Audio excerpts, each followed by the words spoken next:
Olá, amigos e amigas, muito obrigado por acessar o canal Ramif Ensina. Qual o significado do grão de mostarda? O fermento da parábola é bom ou mau? Como encontrar o tesouro dos céus? Que tipo de esforço devemos fazer para encontrar a pérola de grande valor? Qual é o preço da pérola de grande valor? Que qualidade de peixe nos assemelhamos na parábola? Como nossas experiências espirituais, tanto novas como velhas, podem ajudar na edificação do mundo? Veja isso e muito mais.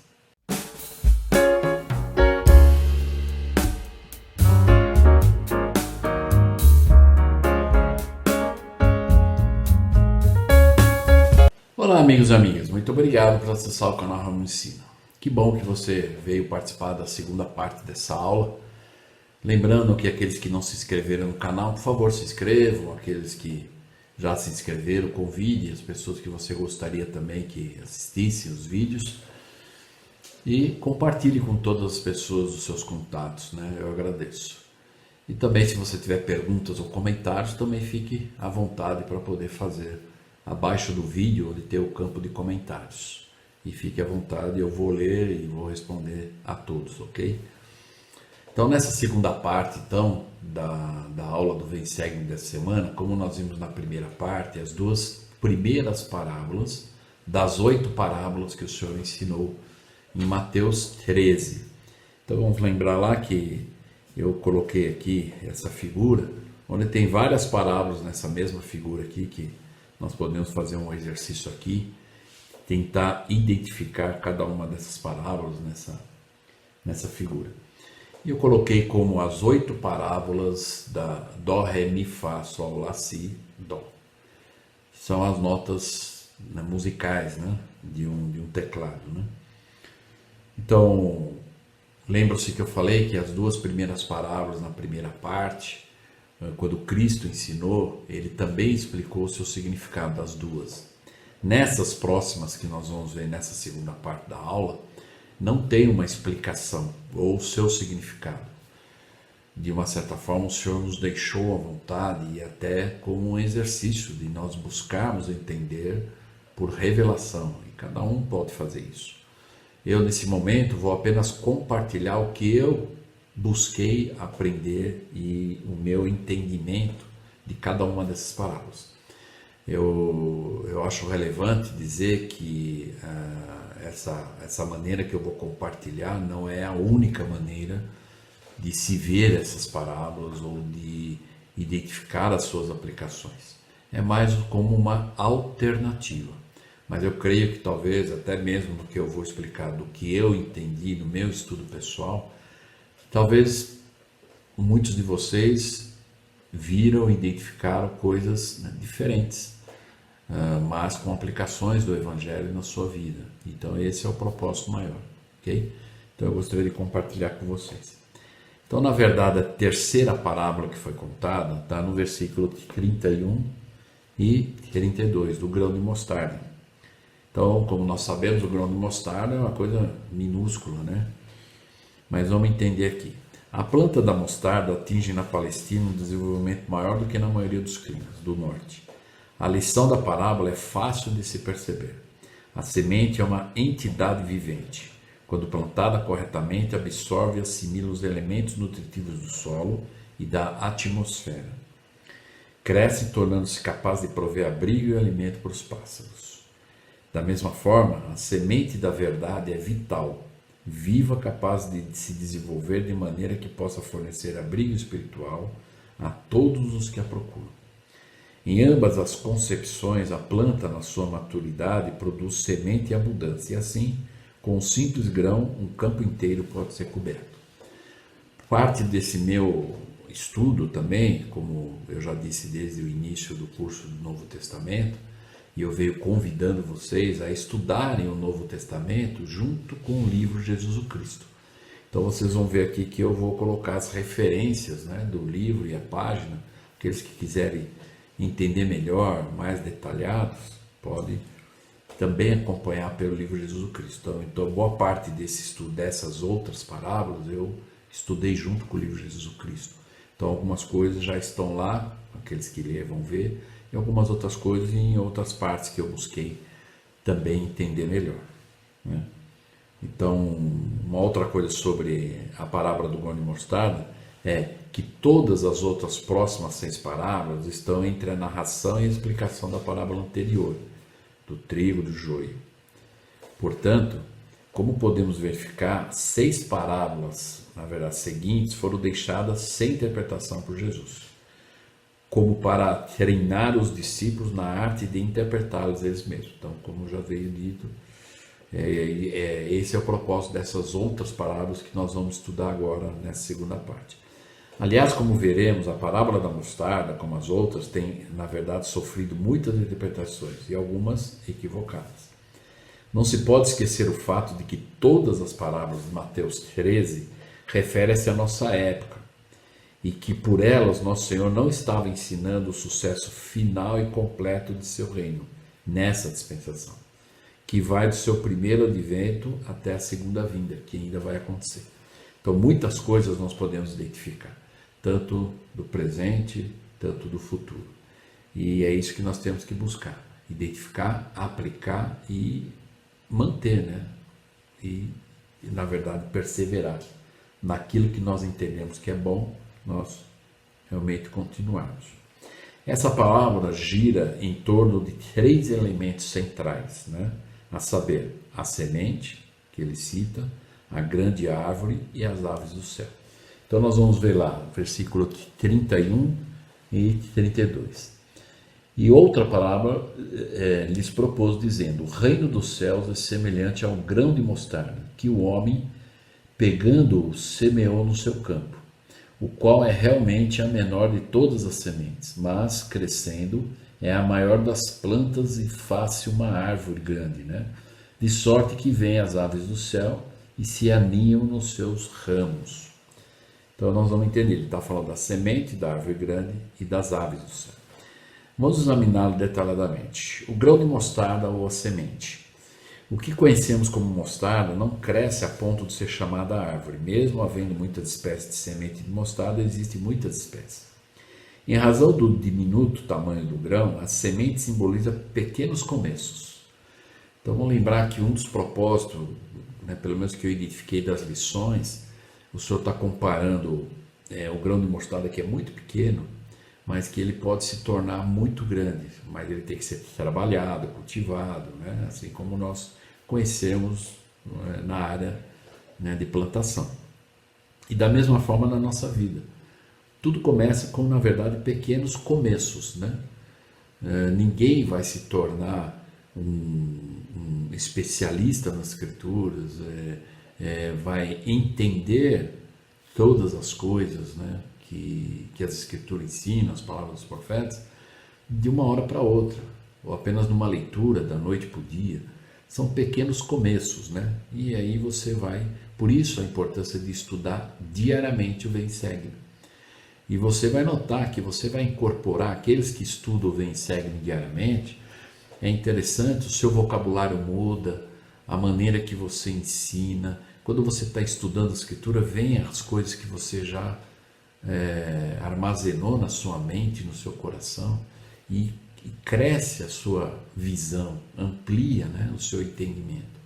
Então essa eu diria, a parte especial, né, de nossa. Por isso que nós não podemos deixar de estudar as escrituras, né, para poder despontar na nossa mente, e vai despontar. Eu presto meu testemunho sobre isso. E diz, e denota pesos ou medidas muito pequenos, é equivalente a uma partícula de tão pequena que é. Por serem picantes as mostardas, né, muito ardidas, e mostram suas melhores virtudes apenas quando esmagadas, né? Suas sementes tornam-se atraentes ao sabor das aves que se alimentam de ervas ou as utilizam como abrigo. Mas, sem dúvida, quem semeou o grão de mostarda foi o Filho do Homem, Cristo, como no caso da palavra do semeador que nós vimos. Pois os homens não reconheceram, e o Senhor teve a mais insignificante entrada no mundo, por causa da não aceitação das pessoas, mas ainda assim ele estabeleceu a sua igreja. E começou com, na verdade, pequenos começos, porque existe ordem, alinhamento, né? E é assim que que nós vamos também crescer na vida. Bom, os 3 elementos que nós vimos aqui então, semente, a árvore grande e as aves do céu. Então nós vimos aqui agora a semente, agora nós vamos ver a árvore grande, ou a grande árvore. Refere-se ao rápido crescimento da semente, que se torna a maior das hortaliças. Como uma árvore, o campo é onde a semente é semeada na esfera do mundo, onde a carne e o diabo estão unidos em oposição a tudo que concerne a Cristo e a sua igreja. Há contínua harmonia entre as parábolas de Mateus 13. Assim, o semeador, a semente, não lançou raiz e floresceu em toda a extensão do campo, mas apenas em sua 4ª parte. A parábola do trigo e do joio temos a continuidade e as consequências da atividade e da oposição, as quais positivamente impedem a expectativa de um mundo conquistado para Cristo na era presente. Então, a parábola da mostarda não pode ensinar o que é contrário às parábolas anteriores, a saber que todo campo que contém apenas boas sementes é onde cresce apenas o trigo. Então, essa é uma das representações da parábola do grão de mostarda. Então nós vimos lá a semente, a grande árvore e agora as aves do céu, né? Quando comparamos a escritura com a escritura, encontramos os pássaros ou as aves do céu, que simbolizam o Satanás e seu poderio. Então, em muitas escrituras tem esses dois, na verdade, significados, ou do mal e do bem. E, em sua grande maioria, nós vemos que, na verdade, simboliza a oposição.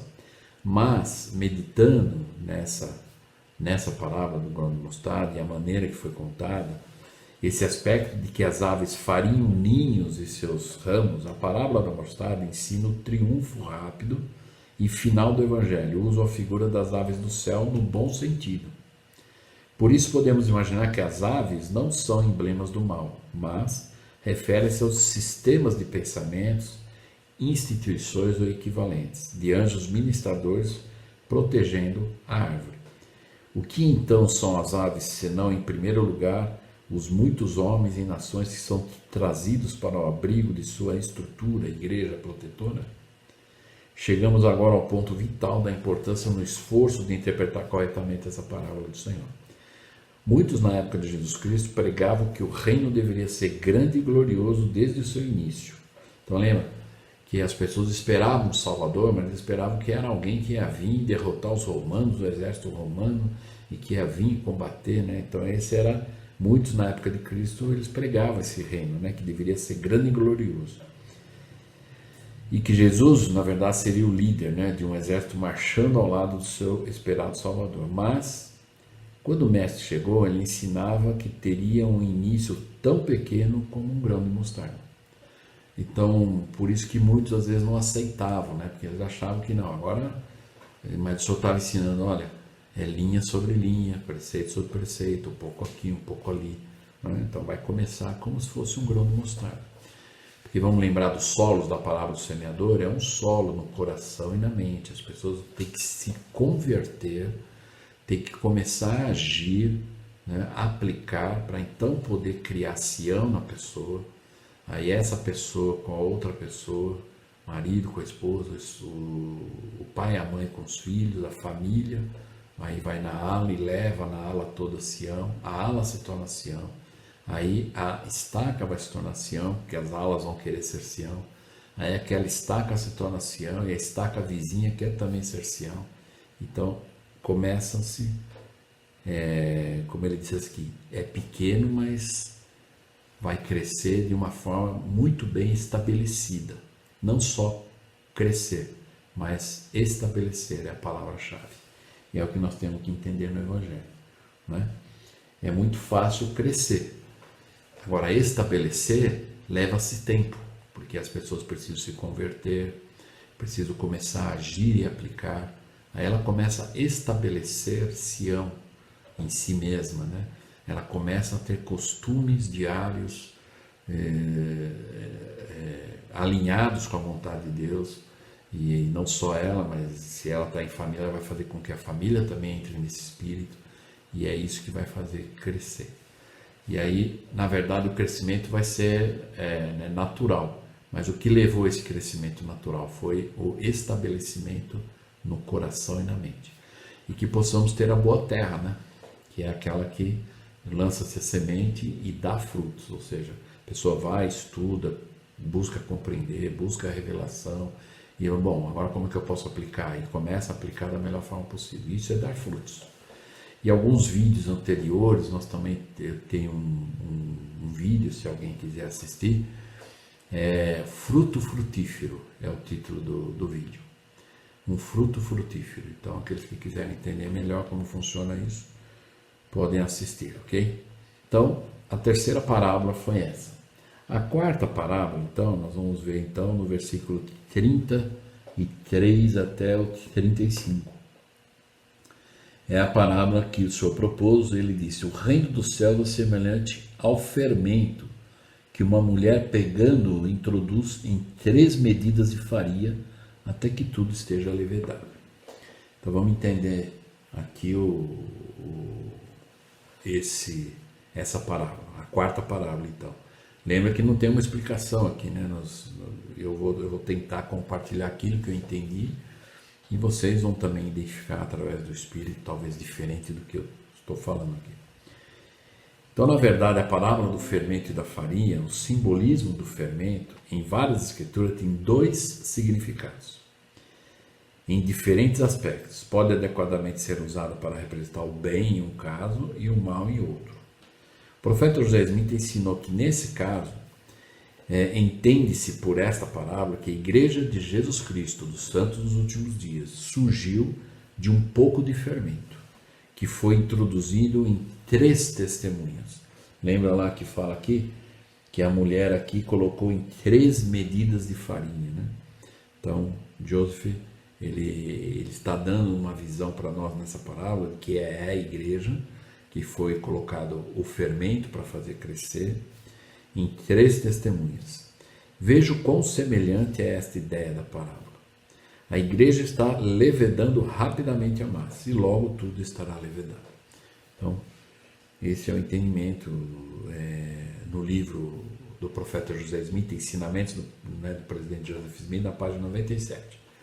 E no livro Jesus o Cristo também, nós vamos encontrar algumas explicações detalhadas lá também. Ok? A próxima parábola, então, é a parábola do tesouro e do campo, né? Está no versículo 44. Também o reino dos céus é semelhante a um tesouro escondido no campo, que um homem achou e escondeu. E na sua alegria vai, vende tudo que tem e compra aquele campo. Então vamos entender que nessa aqui, um pouco diferente da próxima parábola, que é a parábola, né, da pedra de grande valor, esse aqui, ele está dizendo que o homem achou. E aí quando ele achou que aquele campo tinha, né, fertilidade, tudo, ele foi lá e comprou o campo. Aqui não entra no detalhe, talvez, a gente lendo no livro de Jesus Cristo ou em outros materiais, a gente vai ver lá que talvez ele deveria ter sido honesto, né? Algumas interpretações que tem, que ele deveria falar: olha, eu achei o terreno, eu achei isso, por isso que eu estou comprando, né? E não falou nada, apenas foi lá e comprou para ficar se apossando. Mas isso são, na verdade, interpretações. Mas assim, para uma aplicação espiritual para os dias de hoje, nós temos, eu identifiquei essa aplicação. Na parábola do tesouro, ele acalmou a desconfiança de que a pequena terra seja como um pródigo fracassado, em meio ao universo benevolente. O tesouro escondido é o reino dos céus.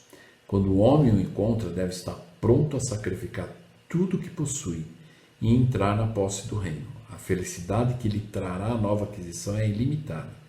E se ele permanecer digno, tais riquezas serão suas depois da morte. O Senhor ensinou através dessa ilustração que quando o tesouro do reino é encontrado, aquele que o encontrou não deve perder tempo ou esquivar-se a qualquer sacrifício que seja necessário para assegurar a posse legal do mesmo.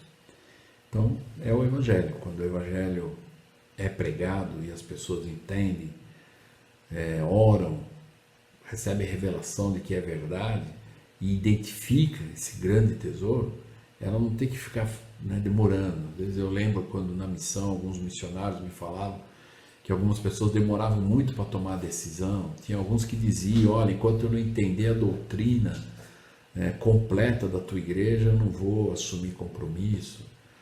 Então são coisas que eu até dizia para os missionários, bom, a gente tem que ensinar essa pessoa de que mesmo nós que já estamos há alguns anos na igreja, nós estamos aprendendo linha sobre linha. E se eu fosse também pensar como esse homem, enquanto eu não entender plenamente a doutrina, eu não vou assumir compromissos e fazer convênios, eu vou morrer e não vou entender nada mesmo, né? Então tem muitas coisas, nós vamos aprender além o véu também. Então são complementos, voltando àquela escritura, segundo Nef 28:30, que é a maneira que o Senhor ensina os seus filhos, linha sobre linha. Até o profeta José Smith, Nef, e muitos outros grandes homens e mulheres das escrituras foram linha sobre linha, e nós não somos diferentes, né? Então, quando identificarmos esse tesouro, e esse tesouro poderia ser várias coisas hoje. Talvez alguns, às vezes, vão identificar esse tesouro do tempo, né? Eu acho que o tempo é algo assim que nós precisamos aprender melhor a usar o nosso tempo, né?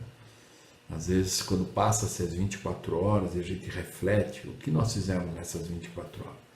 Talvez 20 horas nós fizemos coisas não iníquas, erradas, mas que não levou a nada, foi desperdício de tempo, foi ao invés de nós podermos ser mais organizado, disciplinado, né, a colocar as coisas mais importantes dentro desse tempo que nós temos, 24 horas, né? Cada um tem esse tempo, ok?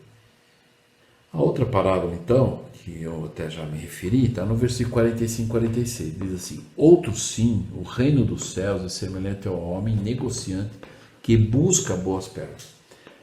Na outra parábola que nós vimos no 44, ele achou o tesouro. Aqui é um negociante que ele busca a melhor pedra. Então é alguém que ele tem algo bom, mas ele busca algo melhor. Aí ele consegue algo melhor, ele busca algo excelente. Ele consegue algo excelente, ele busca algo eterno. Então esse é um processo que nós aprendemos no Evangelho, né?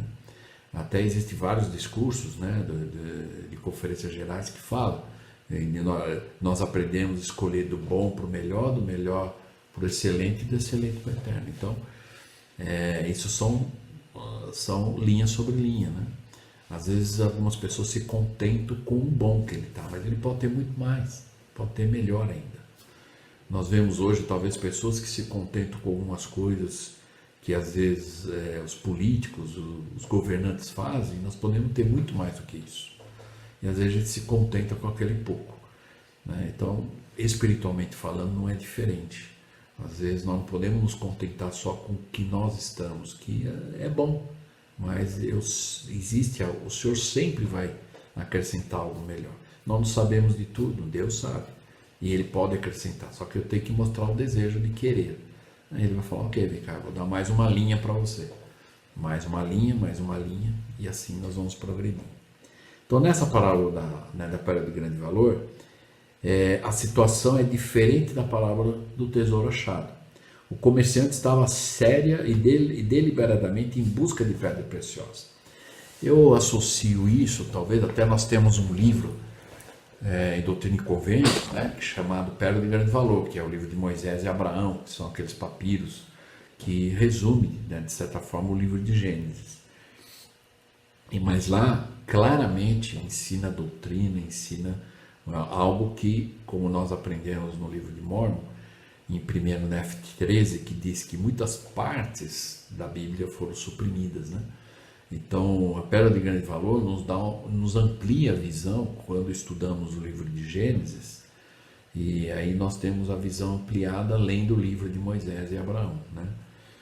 Então, é por isso que esse livro é chamado Pérola de Grande Valor, né? É algo de muito valor, né? E quando estudamos as Escrituras, será que nós olhamos dessa forma, né? Eu vou achar a pérola de grande valor. Eu já até sei algumas coisas, mas eu quero encontrar uma pedra de grande valor aqui. E para garantir a aquisição das mais lindas pérolas, ele estava disposto a viajar para bem longe e preparado para assegurar tal aquisição sem se importar com o custo. Assim, por um lado, temos um homem que parece não ter um objetivo em mente, enquanto que do outro vemos um comerciante determinado e de grandeza de objetivos. Um homem que, por estar apto a dar o devido valor a uma pérola de qualidade quando a visse, empenhava-se apenas em encontrar as de verdadeiro valor. Então, é dar importância para as coisas mais importantes, né? Uma das aplicações aqui nessa parábola, a aplicação pessoal dessa diferença é bem evidente. Aqueles que são sinceros em busca da verdade ficam com a melhor parte.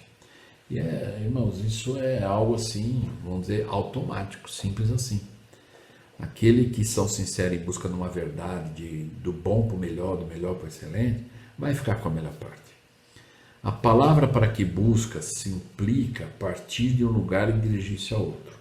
O verbo grego, segundo os eruditos, significa literalmente ir embora, partir de algum lugar. E implica uma verdadeira partida de um lugar e numa verdadeira chegada a outro. Então, eu posso dizer, né, eu fui um missionário tempo integral, tive o privilégio de presidir uma missão também. Eu posso dizer, quando jovens tomam a decisão de sair para a missão, eles estão em busca de uma pérola de grande valor, e eles vão encontrar, eu posso garantir. Na visão natural do mundo, o jovem que vai para a missão, ele vai perder os 2 anos, 1 ano e meio de faculdade, de um emprego, de algumas oportunidades que vão surgir e aparecer durante esse período que ele está na missão, ou ela está na missão, mas espiritualmente eles vão estar ganhando muito mais. Nós já ouvimos as autoridades gerais ensinarem de que um jovem que serve uma missão, tanto a sister quanto o rapaz, os elders, eles adiantam anos e anos de entendimento, de conhecimento, do que ele levaria, às vezes, 20 anos para aprender, em 2 anos ou 1 ano e meio eles aprendem. E isso eu posso dizer que é real, é verdadeiro. Talvez alguns falem, não, como é que é possível 20 anos se você aprender coisas de 20 anos em 2 anos? É isso aí, eu garanto que porque é algo que você está lá 24 horas sendo treinado, não só treinado na teoria, mas na prática, na aplicação, no campo mesmo. É o que os missionários fazem, as sisters fazem. Talvez alguns, às vezes até por brincadeira, né, já disseram uma vez, alguns elders disseram, por que a sister só 1 ano e meio, os rapazes 2 anos? Porque talvez a capacidade da mulher em 1 ano e meio é suficiente e para o homem não é suficiente, por isso que é 2 anos. Então, que nós possamos, na verdade, entender que esse é um tempo que nós temos que aproveitar, é uma pérola de grande valor. E nós vamos achar muitas outras depois da missão também. Então, o significado que alude claramente a Jesus Cristo, que deixou o céu pela terra para que por meio do seu sangue pudesse comprar a pedra preciosa, a sua igreja. Então, algumas escrituras do Novo Testamento, nós vamos ver isso, cartas de Paulo, fala que Jesus Cristo nos comprou por um bom preço. Então, imagine, Cristo, ele deixou, ele já era um ser glorificado. E ele então na verdade, submeteu a isso, como o Espírito ensinou Nefe, perguntou, você conhece a condescendência de Deus? E Nefe falou, olha, conheço em parte. E aí ele aprendeu então que a condescendência, que Cristo se sujeitou a vir no mundo para nos salvar, deixar a sua posição, né, que ele tinha, para poder vir na terra e por meio ainda do sacrifício expiatório, né, ele comprar, ele pagar esse preço por nós, para nos resgatar. Né? E claro que é um preço em que nós temos que aceitar. Cristo já pagou o preço. E a oferta do sacrifício está aberta a todos. Mas ninguém é obrigado a aceitar Cristo como seu Salvador e Redentor. Mas Cristo já fez por todos. E quem quiser é só aceitar e buscar viver e fazer convênios com Deus. Então vamos lembrar aqui, não se pode esquecer todavia que a formação da pérola, né? Eu não sei quantos de nós, na verdade, sabemos como é que uma pérola é criada ou nasce, né? Então não se pode esquecer todavia que a formação da pérola é um processo secreto. Ninguém mais, além dos olhos de Deus, observa a ostra transformar aquele ato de invasão numa pedra de beleza inigualável e de grande valor. Não é assim com relação à igreja, que Cristo a molda também na sua atualidade? Ele elabora a sua pérola, que agora é desconhecida e oculta para nós, né? Certamente podemos ver a igreja organizada e visível. Contemplamos sim os templos construídos de madeira, pedra e cimento, sejam eles enfeitados ou não. Mas homem algum é capaz de ver a igreja do Deus vivo, por trás da vã preocupação que temos com o nosso próprio bem-estar. Lá está a igreja, que é o seu corpo, crescendo para ser templo santo no Senhor. Nossa vida está oculta com Cristo em Deus, conforme Colossenses, o apóstolo Paulo nos ensinou. Não é? Então, somos gratos por isso. E vamos lembrar aqui daquele exercício que a gente sempre fez em algumas, se e o então, né? Se buscarmos persistentemente e com boa intenção, e se estivermos realmente buscando pérolas e não imitações, então encontraremos. Essa parábola ensina que o preço dessa pérola é tudo que a pessoa possuía. Ninguém herdará o reino de Deus apenas com um comprometimento parcial.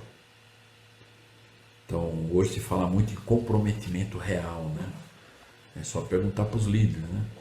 Normalmente, na igreja, em muitas unidades, né, nós temos, às vezes, uma frequência de 100, 120, 130 pessoas, mas aqueles que são verdadeiramente comprometidos não é 100% ainda, né? Até entender isso. Que essa parábola está ensinando que para se encontrar essa pérola de grande valor, o preço é você dar tudo que você possui. Esse comprometimento genuíno, total. Como aquela que nós vimos na parábola, a parábola na experiência da mulher, né, pecadora, que foi lá na casa do Simão, que Jesus Cristo se encontrava lá, e ela lavou os pés de Cristo com a lágrima, enxugou com os cabelos, e ela usou o creme perfumado no vaso de alabastro que ela tinha, e era um creme perfumado muito caro, mas ela usou tudo, ela deu tudo, é o preço, ela trocou aquilo pela pérola de grande valor, que foi, e ela pôde obter o arrependimento através de alguém que poderia dizer para ela: os teus pecados estão perdoados. E deve-se renunciar a tudo que esteja estranho ao reino de Deus. Isso é pagar o preço. Observemos que o preço não é uma quantia fixa, né? Aqui não fala que existe uma quantia fixa, igual para todos. É tudo que uma pessoa possui. Mesmo o mais pobre pode possuí-los eternamente. Tudo que a pessoa tem é o suficiente. Então, eu lembro daquela aquela história onde as pessoas iam depositar seus dízimos, né?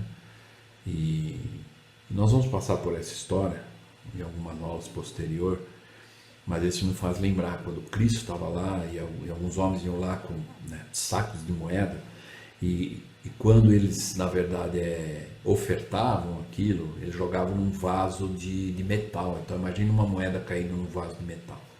Agora imagine muitas moedas caindo. Então aqueles homens iam com às vezes três sacos cheios de moeda, e o barulho que fazia, e acho que todo mundo olhava, né, e via: nossa, quanto, né, ele está ofertando. E aí foi uma mulher viúva lá e jogou 2 moedinhas. Então imagine, no meio do barulho de várias moedas caindo, 2 moedinhas daquela viúva. E Cristo fez um comentário, e há uma razão para isso, né? E o Senhor falou: ela deu mais do que todos eles.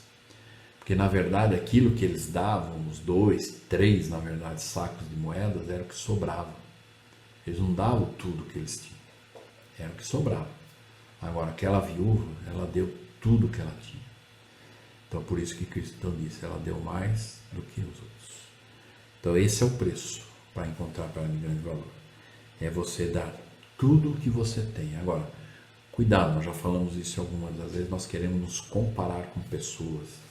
Nós queremos dizer: eu quero ser igual a ele ou ela. Né? Então, seja você. Qual é a tua capacidade? Qual é a sua busca, o seu anseio de entender mais as Escrituras e o Evangelho? Esse é o seu preço. Não precisa ser igual aos outros. Talvez, e é verdade, tem muitas pessoas muito mais capazes do que eu reconheço. Né? E tem algumas pessoas que às vezes não são tão capazes como eu. Mas é assim, por isso que nós estamos aqui, para ensinar e aprender. E assim nós vamos aprender, né? Nós vamos crescer com isso. Mas nunca, na verdade, subestime que você não é igual, ou não tem capacidade, não pode fazer o que os outros fazem. Você pode. Dentro da sua esfera de ação, capacidade, circunstância e etc. E Deus vai aceitar. O 100% de cada um é diferente, mas é possível cada um pagar o preço de 100%. Por isso que diz, essa parábola ensina que o preço é tudo que a pessoa possui. Então, agora, cada um é que vai avaliar. Né? Será que eu estou dando tudo para o Senhor de verdade? Meu tempo, meu talento, o meu esforço, esse comprometimento que é necessário, né? Dentro de um chamado, dentro da família. Esse comprometimento é que é o 100% e é diferente de cada um, com certeza. Então, é uma avaliação muito pessoal de cada um de nós. Mas eu convido cada um de nós fazermos essa avaliação honestamente entre nós e o Senhor sabe se nós estamos realmente dando tudo o que temos.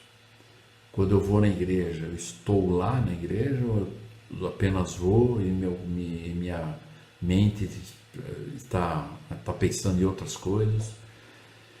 Então, já contei algumas aulas anteriores, a experiência do presidente Nelson, quando uma vez perguntaram para a esposa dele como que ele conseguia dar conta, ele era médico, era líder e tal, e cuidar, né, dos filhos, dos muitos filhos que ele tinha e tudo, que ele tem. E aí a mulher dele disse uma frase, assim, a esposa dele disse assim: quando ele está em casa, ele está em casa. Então, é uma lição aqui, né? Então, quando nós estamos na igreja, vamos estar na igreja. Quando nós estamos estudando as Escrituras, vamos estar estudando as Escrituras. Quando nós estamos fazendo algo de lazer, vamos nos divertir também, né? De forma sadia, não é? Mas quando nós estamos lá para quê? Então, essa é a pérola, é tudo que eu posso dar. Então, que possamos pensar a respeito disso. A outra parábola é a parábola da rede lançada ao mar, né? Do versículo 47 a 50, então ele conta: igualmente o reino dos céus é semelhante a uma rede lançada ao mar. Note que as parábolas todas o Senhor está falando, é semelhante ao reino dos céus, né? E é interessante que nós vamos notar que a última parábola ele não fala isso, né? Então, se nós voltarmos lá na parábola do semeador, ele compara, ele diz, olha, esse tipo de escolha de comportamento, alinhado com a vontade de Deus, é semelhante ao que é esperado para entrar no reino de Deus. Bom, a parábola da rede lançada, então. Aí a rede lançada ao mar que apanha toda a qualidade de peixe. Então, quem já viu, às vezes, filme, documentário, algum programa, ou às vezes é pescador, sabe disso. Você lança a rede, pega os peixes, e no 48, estando cheia a sua rede, os pescadores a puxam para a praia, e assentando-se apanham para os cestos os bons peixes, e os ruins, porém, eles lançam fora, eles devolvem ao mar, né? 49, assim será no fim do mundo, os anjos virão e separarão os maus dentre os justos, e lançá-los-ão na fornalha de fogo, ali haverá pranto e ranger de dentes.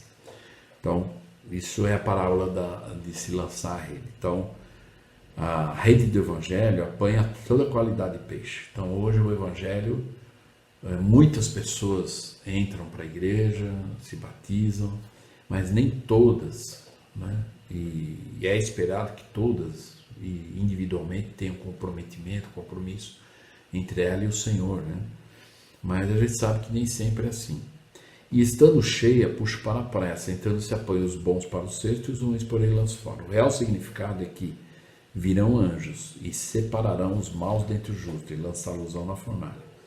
Observemos que isso ocorrerá de forma definitiva no julgamento final, por cuja expressão podemos compreender a consumação da obra do Redentor que estará completa, subsequente ao milênio e a ressurreição final de todos aqueles que existiram na terra. Então, por quê? Vamos lembrar que essas parábolas, as 8 parábolas, elas estão em conexão, mas elas não podem ensinar diferente das outras. Por isso que aqui também diz que, embora esses peixes bons e maus, mas isso vai acontecer no julgamento final. Então, por quê? Porque, como nós aprendemos nas outras parábolas, talvez um peixe que não seja tão bom, ele pode se tornar bom. E é dessa forma, então, que nós temos que ter. O Senhor sempre nos dá a oportunidade de nos arrepender, de voltar atrás, de buscar do bom para o melhor, do melhor para o excelente, do excelente para o eterno. E que possamos aprender. Aí vamos notar algo interessante, que no versículo 51, o Senhor, então, contando essas 7 parábolas, o Senhor, então, fez uma pausa e ele perguntou aos discípulos: entendestes todas essas coisas? E aí, então, eles disseram: sim, Senhor, entendemos. Quando Jesus concluiu as primeiras 7 parábolas, disse aos discípulos: entendeste todas essas coisas? Ao que responderam: sim, Senhor. A compreensão deles tornou possível a Jesus proferir mais uma parábola, que é a última, a 8ª, a fim de revelar a responsabilidade dos discípulos como escribas instruídos no reino dos céus para tirar do seu tesouro coisas novas e velhas. Então aí ele contou a parábola do pai de família, né? E essa parábola, de certa forma, vamos lembrar que as 4 primeiras o Senhor ensinou no barco, usando como púlpito, né? Tá na praia, muitas pessoas, ele entrou no barco para poder ver a todos e a sua voz chegar a todos. As outras 4 foram na casa, né? Numa casa, onde os discípulos e algumas pessoas estavam lá ouvindo. Mas essa pergunta, né, de certa forma, foi para os discípulos: vocês entenderam tudo que eu falei? Porque eu não estou contando parábola por contar, eu estou preparando vocês para algo muito maior. E muitos, né, dos apóstolos, quando eles responderam: entendemos as coisas, sim, Senhor, eles estavam entendendo que haveria momentos difíceis. Enquanto eles estavam com Cristo, ainda estava tudo bem. Mas depois, perseguições e tudo, e nós sabemos como todos os apóstolos, né, eles morreram em nome de Cristo. E exceto Judas, né? E aqui então ele estava essa última parábola em si era, né, talvez especificamente para eles, para os discípulos. Por quê? Então vamos entender lá, que é a parábola do pai de família. Aí ele diz no 52: por isso, todo escriba instruído acerca do reino dos céus é semelhante a um pai de família, que tira dos seus tesouros coisas novas e velhas. O que ele quis dizer com isso? No meu entendimento, né? E que nós possamos ter essa visão. Talvez vocês conseguiram identificar outras aplicações aqui, ok? Mas eu tenho aqui uma referência dos ensinamentos do profeta José Smith. A parábola do pai de família produzindo coisas novas e velhas significa que os apóstolos deveriam estar prontos como mestres bem treinados, a fim de suprir os depósitos de suas almas, tesouros de verdade, tanto velhos quanto novos, para edificação do mundo. O profeta Joseph Smith adicionou a essa parábola o seguinte ensinamento: as obras, segundo esse exemplo, são representadas pelo livro de Mórmon, que sai do tesouro do coração, também os convênios dados aos santos dos últimos dias e a tradução da Bíblia. E desse modo se tiram do coração coisas novas e velhas. É o estudo das Escrituras, a experiência, correspondendo às 3 medidas de farinhas que estão sendo purificadas devido a uma revelação de Jesus Cristo e a ministração dos anjos que iniciaram esse trabalho nos últimos dias, e que corresponderá ao fermento que levedou toda a massa. Então esse foi o significado mais adequado que eu identifiquei aqui, usando aqui as palavras e os ensinamentos do profeta José Smith. Então, que possamos realmente buscar essa visão nas parábolas. E eu deixo mais uma vez, né, o convite, estendo esse convite, né, e quando o Elder Boyd Packer, eu ouvi ele convidar e desafiar os membros a criarem as suas próprias parábolas, né, Eu gostei desse desafio, eu tenho algumas parábolas minhas que eu já fiz. Eu já fiz esse convite várias vezes no instituto, no seminário, para os jovens, para os alunos, e eu aproveito e estendo aqui também, para que possamos ter essa coragem. Quem ainda não criou uma parábola, né, procura criar com objetos, na verdade, com situações, né, comuns, né, e normais no dia a dia. Então hoje, naquela época, é a parábola da ovelha, tudo que eram coisas normais. Hoje talvez seria a parábola do avião, do trem, do ônibus, do carro, do posto de gasolina. Então tem várias coisas que nós podemos, porque são coisas que vão ficar marcadas se alguém fizer a parábola, por exemplo, do avião. Quando alguém vê o avião, anda de avião, vai lembrar daquela parábola. Então esse é o propósito maior do ensino que foi dado, né? As pessoas nunca esquecerem. Então que nós possamos ter aprendido com essas 8 parábolas nesse estudo do Vem Segue dessa semana. Só no livro de Mateus 13 nós encontramos 8 parábolas. E nós vamos ver muitas outras daqui para frente, né? O Senhor sempre ensinou por parábolas. E o propósito maior era esse, porque tem níveis de pessoas espirituais que iam entender rapidamente, outros iam levar um pouco mais de tempo e outros muito mais tempo, né? Mas o Senhor então deu essa oportunidade pacientemente, espera que todos nós possamos compreender e colocar imediatamente em prática, no momento que entendermos por revelação como que podemos fazer isso melhor. Eu espero que eu possa ter ajudado e contribuído com essa visão também, lembrando que é apenas uma alternativa nessas parábolas, não a única forma de enxergar ou de aplicar, ok? Então, muito obrigado e até a próxima aula do Vem Segue.